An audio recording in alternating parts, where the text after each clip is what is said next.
Whoa. How about that, everyone? Reacting to game one. Thanks for tuning in. I am almost speechless. I saw Brunson was pretty much speechless on the court when they were doing the post game interview. That was crazy. I was messaging a bunch of my Knicks fans friends, a bunch of Knicks fans, fellow Knicks fans, and I was telling them going to the fourth, like they thought it was over. This game's not over. They're down by 14 going to the fourth. They looked horrible, but I've seen this team plenty of times look horrible and then erupt. But then they fell down 22 points with 7:52 to go, and then I thought it was over. It was not. Just you can't count this team out. It's unbelievable. This is what's great. It's just such an amazing win, such an exciting win, a historic win, a soul crushing win, and a redemption for last year's game one debacle choke to the Pacers.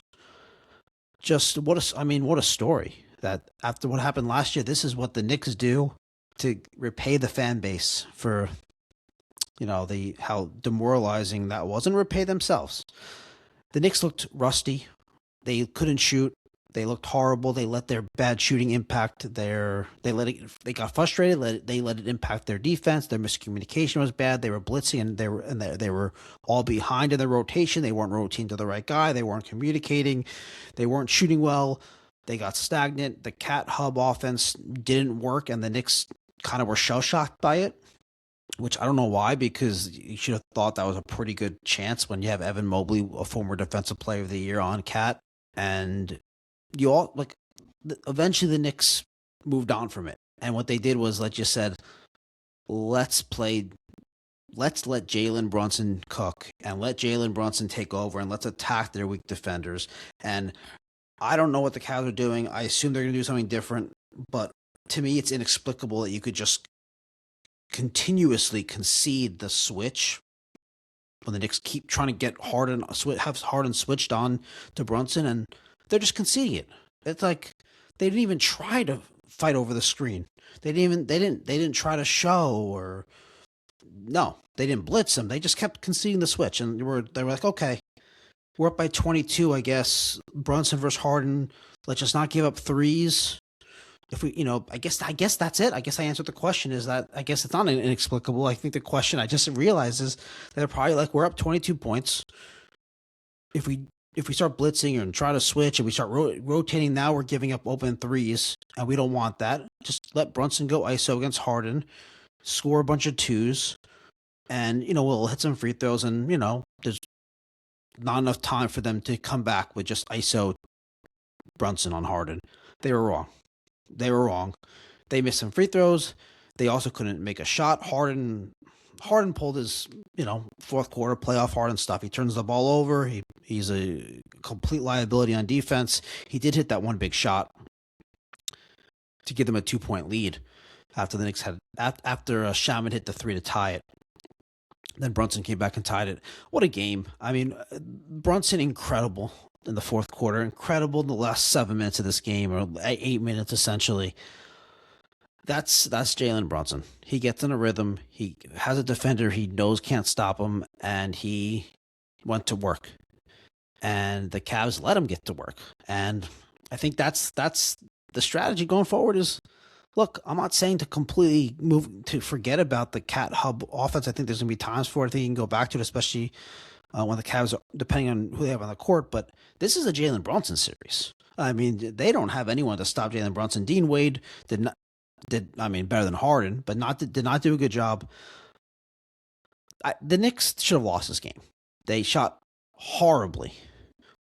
OG looked like he hasn't played basketball in 3 years, not 2 weeks or however long it's been.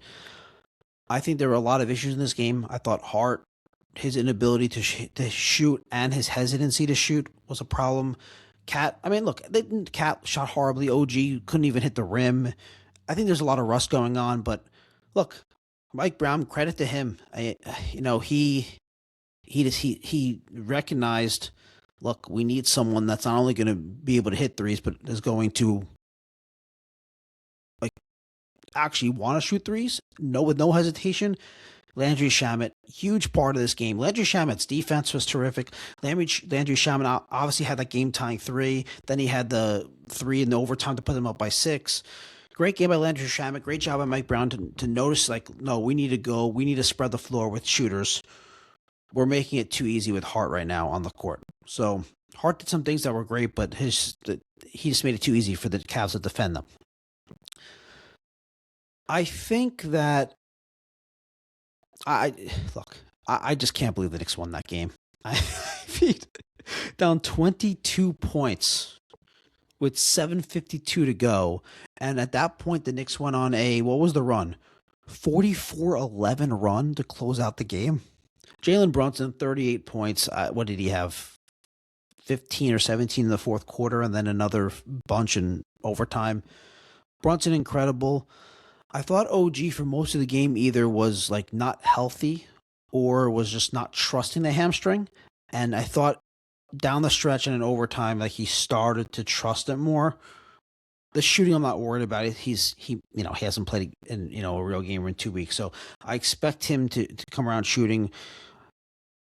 The fact that the Knicks had a terrible shooting game and won is great. And for the Cavs, I think the other thing is, other than the just continuously conceding the switch without even like an effort to not, the Cavs look tired. And they didn't score, and a lot of people are going to make fun of Harden, who had made 5 shots in this game and had 6 turnovers.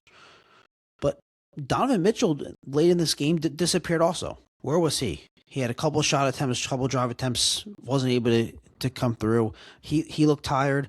I think the Cavs had tired legs. I think it showed down the stretch, and the Knicks put pressure on them. The Knicks just didn't give up on this game. Mikal Bridges had that huge 3 on that broken possession at the shot clock buzzer to get it down to 3. That's before Shaman hit the game-tying 3. Bridges hit also that corner 3. Bridges was great. Bridges was, I thought earlier in the game, also hesitant to shoot after he missed a couple.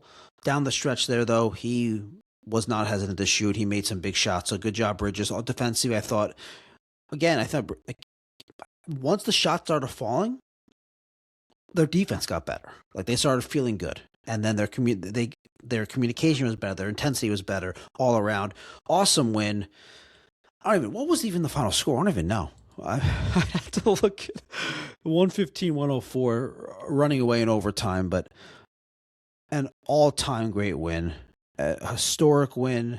And look, let's keep it going. Let's come out and let's pedal to the metal, foot on the gas. Let's get it done in game 2, and let's take control of this series. Awesome win. I'm gonna go through the game, the film, kind of get a better understanding of what happened. Right now, it's all just so foggy. That was just so crazy. So awesome win. Knicks up 1-0. Everyone, thanks for tuning in. I will probably be doing a video after game 2. Everyone, stay tuned for Fanatics Analytics podcast as we hopefully have many more Knicks games to come on this during this playoff run. But anyway, Knicks up 1-0, historic win, awesome win, just exhilarating performance, and I don't even know how it happened. So everyone, thanks for tuning in. We'll see you next time.